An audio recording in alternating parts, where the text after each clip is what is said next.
Les chrétiens disent souvent qu'ils ne se sont pas convertis à une religion, mais à une relation avec Dieu. Et c'est vrai et c'est glorieux. Lorsqu'on a entamé notre relation avec notre Dieu, le jour où nous l'avons accueilli, lorsque nous l'avons accueilli comme Sauveur et Seigneur de nos vies, nous avons commencé une relation avec notre Dieu. Ceci dit, qu'il soit question de parents, de frères, d'amis, une relation, ça s'entretient par les deux parties. Je vois Annabelle qui fait comme ça et je vois que j'ai raison du coup. Mais imaginez un époux qui, dès le lendemain de son mariage, continue à vivre comme un célibataire. Imaginez une maman qui vient d'accoucher puis qui vit comme si elle n'a pas d'enfant. Et imaginez ce Dieu à qui vous avez dit « Je t'accueille comme mon Seigneur, le Seigneur de ma vie », vous regardant, continuez à vivre votre vie comme s'il n'existait pas. Et ça, c'est triste. Regard triste d'Annabelle. C'est pourquoi je voudrais aujourd'hui vous encourager à vous arrêter quelques instants et à réfléchir sur cette relation que vous avez avec Dieu. Quelle est sa consistance ? Quelle est la tranche horaire que vous donnez à Dieu? Quelle est l'essence qu'il y a dans cette relation? À quoi est-ce qu'elle ressemble? Si votre relation, ça se résume à aller à l'église le dimanche, avec qui vivez-vous les 6 autres jours de la semaine? C'est une bonne question.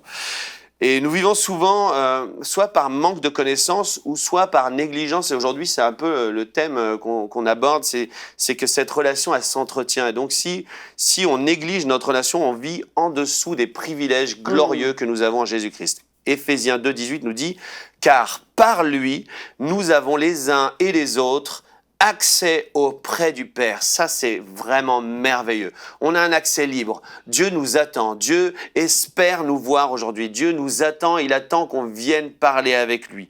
Et grâce au sacrifice de Jésus-Christ, on a ce libre accès à la présence du Dieu tout-puissant, le Dieu créateur de tout ce qui existe. C'est déjà un sujet extrême de reconnaissance. C'est un accès illimité, un forfait éternel, sans coupure de réseau, sans hausse de tarifs. C'est merveilleux. Alléluia. Oh, glory. Nous lisons à plusieurs reprises dans la parole cette question. Qu'est-ce que l'homme pour que tu te souviennes de lui, ou le Fils de l'homme pour que tu prennes soin de lui? C'est une vraie question. Nous sommes la poussière, mais Dieu s'intéresse à nous.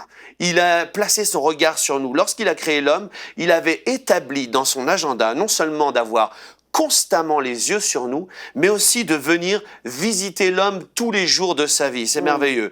Et est-ce on a cette même attitude à l'égard de Dieu? Est-ce qu'on a constamment nos yeux rivés sur lui? Est-ce qu'il a une importance dans nos décisions? Est-ce qu'il fait partie de notre agenda? Est-ce qu'on lui accorde justement du temps? Et c'est le désir de Dieu que nous soyons son peuple, ses amis, ses enfants, sa famille, son entourage propre. C'est nous qui l'a choisi, c'est pas les fourmis, c'est pas les animaux, c'est nous. Et nous qui accordons de l'importance à notre place dans cette société, il nous appelle, nous, son peuple. Il dit dans 1 Pierre 2,10, « Vous qui autrefois n'étiez pas un peuple et qui maintenant êtes le peuple de Dieu. » Nous qui passons beaucoup de temps avec nos amis et qui aimons avoir des amis, il nous appelle ses amis. Luc 12,4 dit « Je vous dis à vous qui êtes mes amis ». Nous, dont la vie tourne autour de nos enfants, il nous appelle ses enfants. Voyez quel amour le Père nous a témoigné pour que nous soyons appelés enfants de Dieu, et nous le sommes. Nous qui pensons que la famille est essentielle, il nous appelle ses frères. Il dit, c'est pourquoi il n'a pas honte de les appeler ses frères. Et en conclusion, j'aimerais dire, nous ne sommes pas convertis donc à une religion, ni à une idole muette, une statue qui n'a pas d'yeux, qui n'a pas d'oreilles, qui n'a pas de bouche et encore moins qui n'a pas de cœur. On s'est convertis et on a donné notre vie au Dieu tout-puissant, celui qui nous aime, celui qui veut avoir une relation avec nous, celui qui veut nous parler chaque semaine, celui qui veut nous entendre chaque semaine. Il dit dans sa parole, venez et argumentons. Il veut avoir même une argumentation. Il veut parler. Il veut qu'on échange nos points de vue avec lui.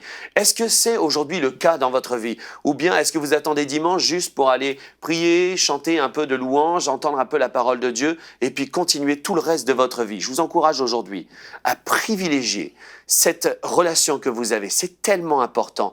Dieu vous aime, Dieu vous attend, il veut passer un temps glorieux avec vous. Ne vivez pas en dessous de ce privilège, mais aussi ne considérez pas cette chose comme acquise dans votre vie.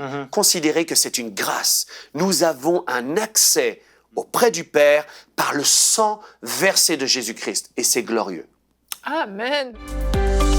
Retrouvez la suite de ce programme dans l'émission Bonjour chez vous sur ENCI TV.